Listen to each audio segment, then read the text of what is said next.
John Diaz is a former heroin addict, and he now spends his time, works through Stand Up Syracuse, a program where he helps and works to help people who are suffering from heroin addiction. And John, thanks so much for what you're doing, and thanks for coming on the radio this morning. Oh, thank you for having me. So it's been 36 years for you, right? I mean, this was an addiction you had 36 years ago? No. I am 36 years old. You are 36. Yes, I'm Got it. 36 years old. I had the addiction for about 4 years.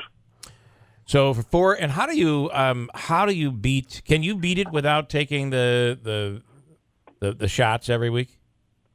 I didn't do any shots. I didn't go to rehabilitation or anything. Okay. I bought Suboxone off the street for about a month, and I weaned myself off like that, and then I just started going to the gym after. All right. So you were able to do this on your own. Some can't do it. Some just cannot. Will spend their whole lives on what is it, methadone that they methadone shots after. Oh yeah, no, and that's something that I didn't want to do. Okay. And why do you say you bought the Suboxone off the street? Couldn't you get a prescription or go to a doctor? Well, I didn't want to do the inpatient rehabilitation. Okay. All right. I have kids and I had to work. I couldn't. Okay. How bad was your addiction? I went through about $200,000 in 6 months. Wow. On just that. Wow. And That once was that at my worst. and once that was gone, did you do whatever it took to get the money?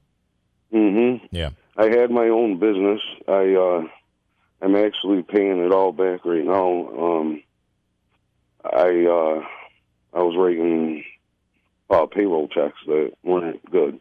Okay. All right. Oh my goodness. I got myself in a lot of trouble. So, was there a legal? Were you arrested and charged with this?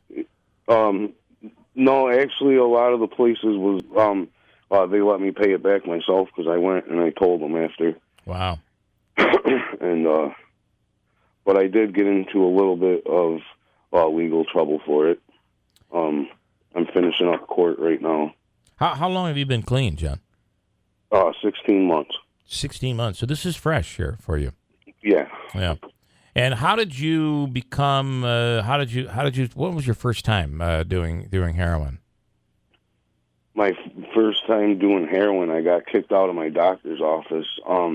I got hurt back in 2012. I had a water heater fall on me, and I had to have a couple surgeries because I was paralyzed on my right side. And they prescribed me Oxycontin 80s as soon as I left the hospital, and that's what hooked me. And then I went to the doctor and told him that I needed help, and he basically told me I was too much of a liability for him, and I had to leave his office. Wow. And So then why were you a liability to him? Because I was addicted to what he prescribed me. Yeah. I think. I don't know. He didn't give me an explanation. He had me escorted out of his office. Wow. What? And so when you see people rushing behind the counter at the pharmacy and trying to steal stuff, you can understand what's going on there. Yeah. Yeah. They I can't thought get about the meds. that a couple times. Yeah. Wow. So, and I think is it different today? Are we treating this differently today? So if you were to go to your doctor, well, this is only how many months ago, how many years ago? But so you were an addict for 4 years. So we're talking 4 or 5 years ago. Are we doing things differently today? Yeah. Now, actually, I was just talking to my girlfriend about it. How when she got her tooth pulled, she wasn't able to get any pain medication. Yeah. Back then, I could go to 3 different doctors and get prescriptions. And you hear a lot of people today saying, they gave me those pills, but I'm not taking them. I'm just not. It's not. I'd rather suffer. And would you agree that the pain you suffered from, that the pain was actually greater when you couldn't get the medicine? I think it's all psychological because Yeah. I still have pain, but I don't take anything for it. I find a way to deal with it. So you have you regained any part of it? You said you were paralyzed on one side of your body. Has that They improved? did 3 surgeries on me. Okay, all right. Now I And have rods and pins in my neck and back. wow. Do you still work? Yeah. Yep. And I would imagine that's a part of the importance of recovery is having a purpose and having something to do and keeping busy. I mean, I think that's important. Yes, it is. Yeah. That's why I do what I do now. So what do you? So now, and of course, you travel around and you speak to people, and you're working with Stand Up Syracuse, which is a support network to encourage others in recovery to seek a natural rush from exercise, physical activity, and volunteer work. Talk about that. Yeah, there's a couple of my friends that I had lost in the last year, and us as a group, we used to talk because we didn't like to go to the NA meetings. So, and there's nothing else for people in recovery to do other than to go to the NA meetings, and we all thought, let's try to help people and find them places to volunteer their time. And I've been doing that. I have a couple of restaurants that will let people go and volunteer like an hour or two doing prep work or dishes. Yeah. And then I partnered up with Q's Pit Crew, where people can go and volunteer their time with the dogs. Hey, That'll give them a purpose. It'll give them, it'll make them accountable. And explain what Q's Pit Crew is. They rescue pit bulls. Pit bulls, okay, yeah. Yeah. All right. That are in bad situations or abandoned or mistreated. And you're really, you've taken your.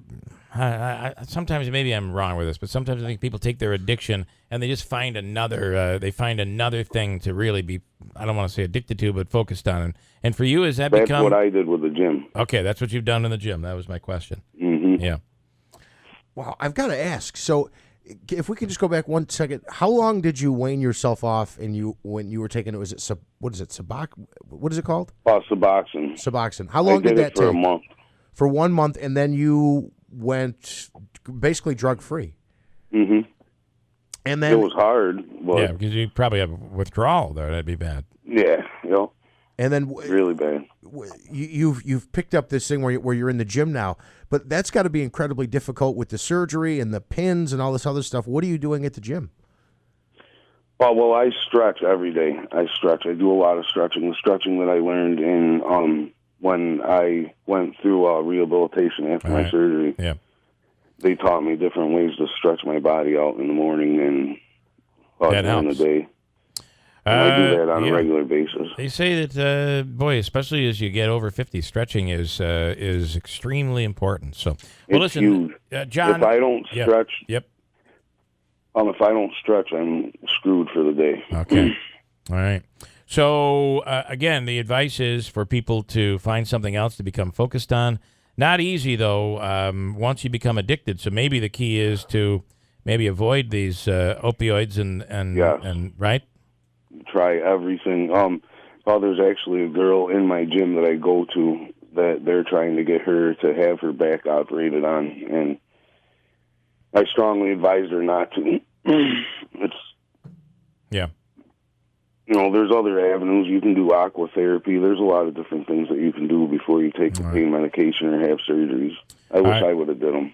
All right, John Diaz, we appreciate your time. Thanks so much. Again, working through Stand Up Syracuse. There's a prevention network there at 315-471-1359. And we appreciate you taking the time to come on this morning. Thank you. All right, good luck out there. All right, thank you. Have a good day. Yep. His story is not probably not overly common, right? Where you can I just kicked the habit. I just kicked it. I didn't need anything. I didn't get any help. I didn't go into therapy. I did it all on my own. Probably not everybody can do that, which is why they're out there trying to help. So